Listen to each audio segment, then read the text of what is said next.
Good morning, everybody. Well, today's Memorial Day. Yeah, today's Monday. We're putting liquid gold in the cutter. We'll come over here and check the oil right quick. What we're gonna do today is Cooper and I are gonna get the landing cut out. It's in this woods. What this is we got about 30,000 feet. We're on a, it's a like a conservation piece of ground. We got 30,000 feet to cut in this block, which isn't much, 8-10 loads. And then we got about 160,000 feet to cut in that far woods way over there. You can see the tops of the hill. That's where the rest of the timber is. It's a management cut in here, so we got to kind of be careful we don't bust up the other trees. So the cutter's really going to be, we're really going to see what my skills are in here. And Coop too, same thing, hand cutting. We got to really be careful. It's placement's key. We got to make sure we do a nice job in here because and I can do it. I do it fine with a saw. So if I have to, we'll just go back up and I'll have to get back on a chainsaw and we'll just use this to top with or something. Well, it is what it is. We'll figure it out. So this is going to be key for this cutter. We'll see what we can do. I gotta, I don't have a choice but to get my act together and do it right. But we're going to get, what we're doing is we got access through the neighbor. This field doesn't belong to the property we're working on. But we got to go through that piece of woods to get out to the road. We're out there. I don't know if you can see the skidder. Right there where the skidder is, there's access.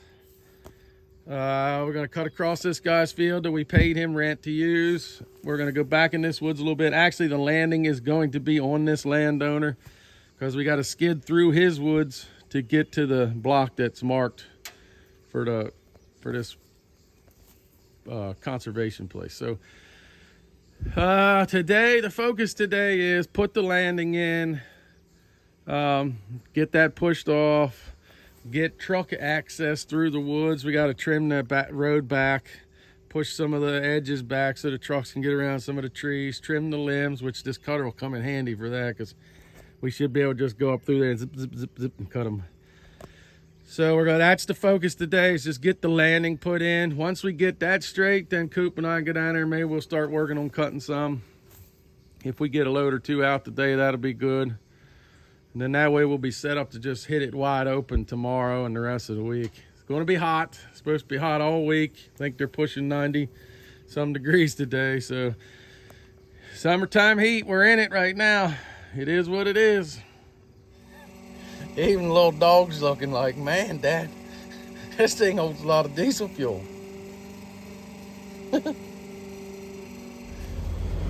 Well, come back here in the corner. Stumbled on this big old bruiser. Look at it, the side next to the head. I don't think we're cutting this one with the cutter.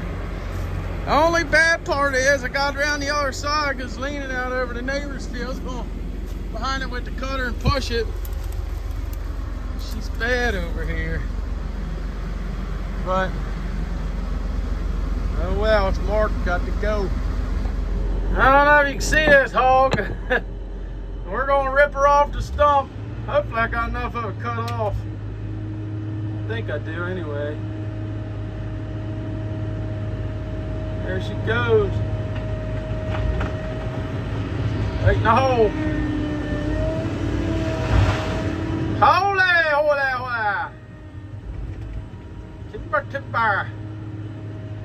Big old girl. We gotta cut the log off by hand, go back out in the 90-degree weather. Well, I found the downfall to the tree cutters. I'm having trouble with the rotate going to the left.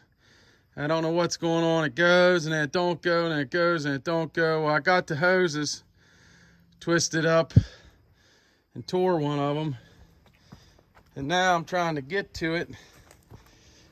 And it's a nightmare to get to everything. Everything's just run up through. It's one of these hoses And I can't figure out if there's a valve body in there or not. I don't think there is. I think they just snake up through there, and that's why they get twisted up so bad. But I had to take this one off to get in there. I had to take this one off and the fitting off to get to that one. And I'm still having trouble getting that. You barely get a wrench in there. But I'll get it. Hopefully once I get that off, I can pull it out through or pull it this way and somehow get it fished back up through there. Ain't quite sure how I'm going to figure that one out. I guess I'll cross that bridge when I get to it. Well, I got the hose out. I'm going to take it back to the shop and get that end off because I don't need them to that end. I'll get the hose made tomorrow. I ain't sure how we're going to fish it up through there because I had to yank it out.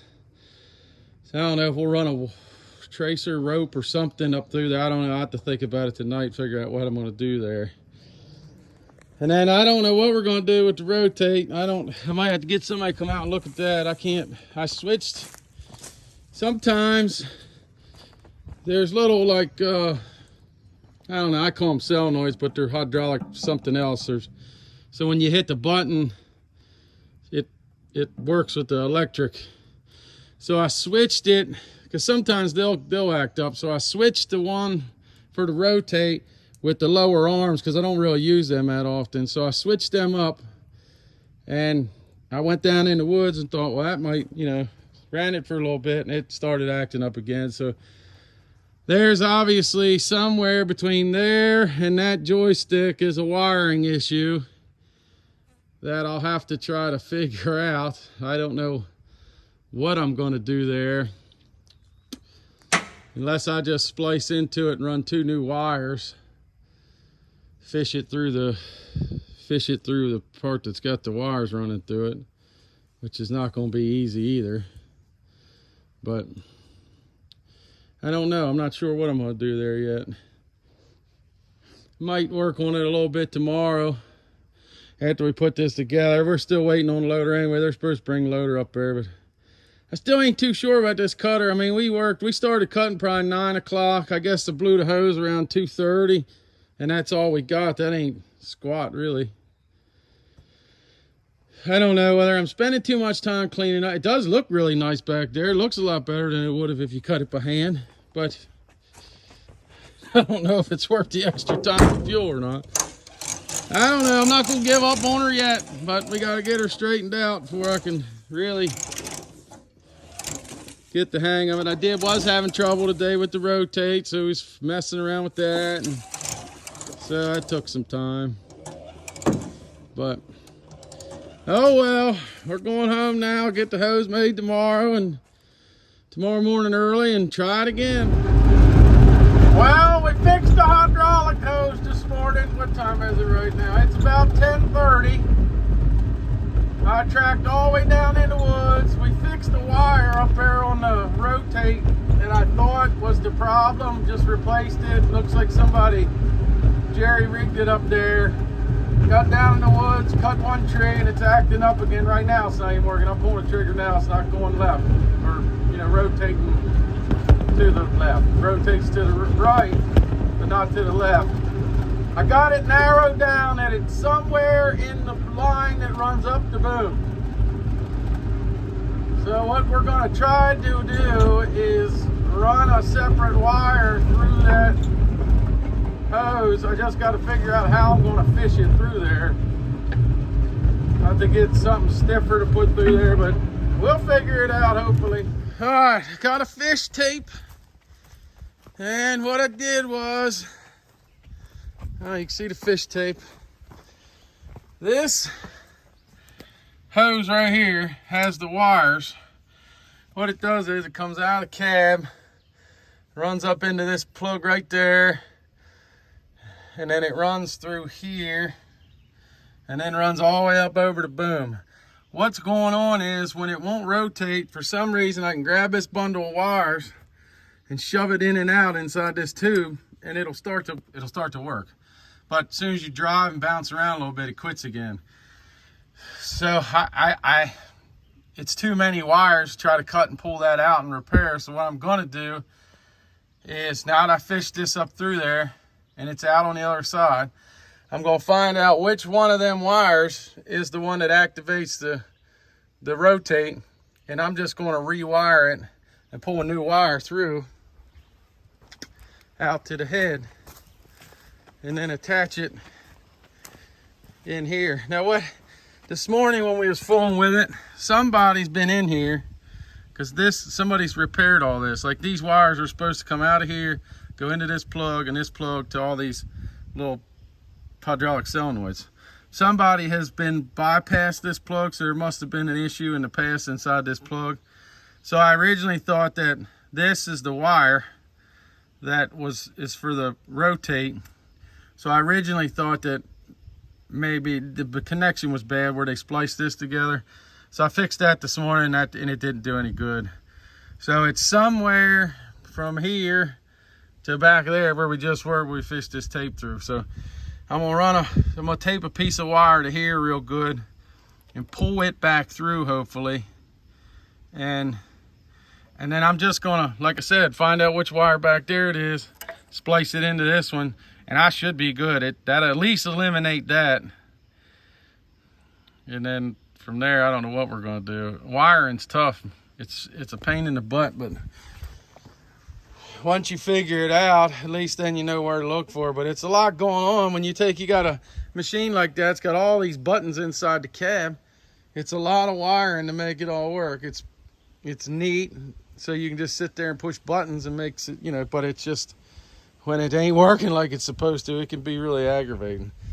But I didn't think I was going to get the fish tape fished up through there, but I did. I guess I worked on it about 15 minutes and was able to get it up through there. So I'm going to tape a wire to it and pull it back through.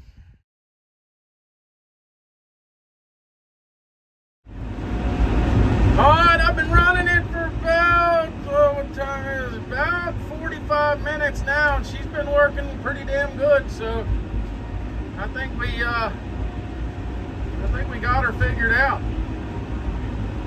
So that's a plus anyway. We ain't got to deal with that anymore. I'm just kind of pecking around in here trying to find trees I can cut with this thing so I can run it.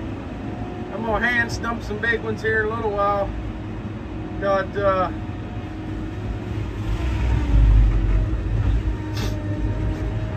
some pretty nice white oak and red oak over there, like behind me. So I'm gonna cut them by hand, buck them off, and then I'll just pick the firewood out with this thing. It's definitely a lot nicer to run when you can turn the head, that's for sure. That is for sure. Now we're going to try, probably leaving too much meat holding on to one side of this thing, but if I can zip it and turn it at the same time. Turn, baby, turn, baby. There we go. That's right, that's right, that's right. Yes, sir. That's what we're looking for right there. I might make a timber cutter after all of this thing.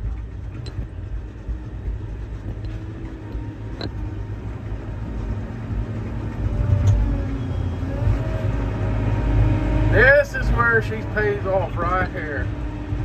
Of course, I had I can't think of his name right now.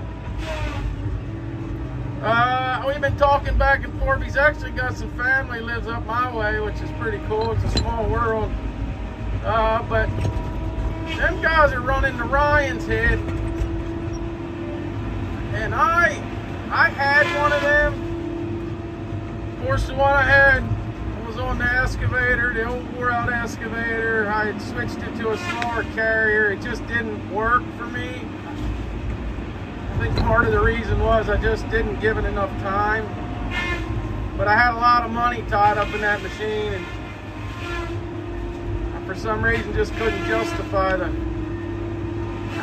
payment. I mean, now I'm looking back on it and wish I would have stuck with it, because I had a pretty nice little setup. I had it on a 314 cat, which was a smaller machine. It didn't really, and I was running the DS or 28, I think, or whatever they called it. But them guys now are talking highly about that 3550.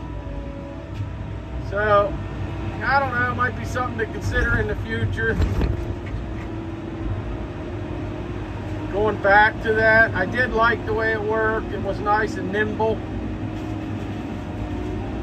So I don't know what the right answer is with this crap. You know, anymore you can't find a timber cutter. So, I mean, Cooper's cutting timber, but you know, it's hard to find. So you try to somehow make it easier on yourself. Not only that, but a little bit safer too. I mean, the job's dangerous enough as it is. And the way I look at it, if I can go through a job and cut 20 trees out of all of them with this one, that's 20 trees I didn't have to sit under. Track over here and cut this one. It's a little maple, and then I'll go down on the other side and hand stump a few. But I'm glad we got this thing figured out now. It was a little bit of a battle there for a little while trying to diagnose, and you know, that's the hardest part about anything that's broke down, especially in electrical, is, you know, diagnosing it. I don't know if I said it earlier, but this job here is a mandatory cut. So everything, like this tree I just cut, had a little dot on it. It ain't no good for nothing, but I gotta cut them down. And you gotta cut them up, which is aggravating, but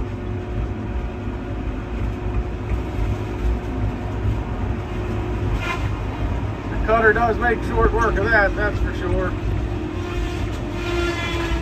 We got to have all the brush in this job per the contract within 6 feet off the ground, and for the most part I'm getting it better than that. So walk over here, cut this last one on the corner, jump to the other side of that skid road, get what we can get.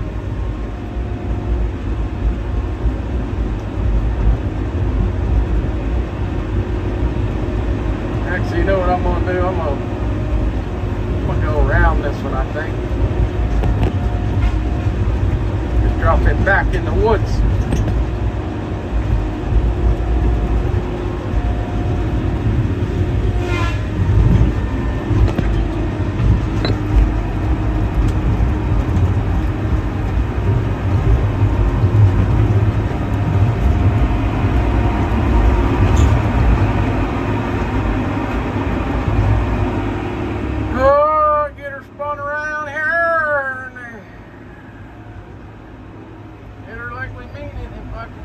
Let's see, can I fit? I think I can fit. Let's see here.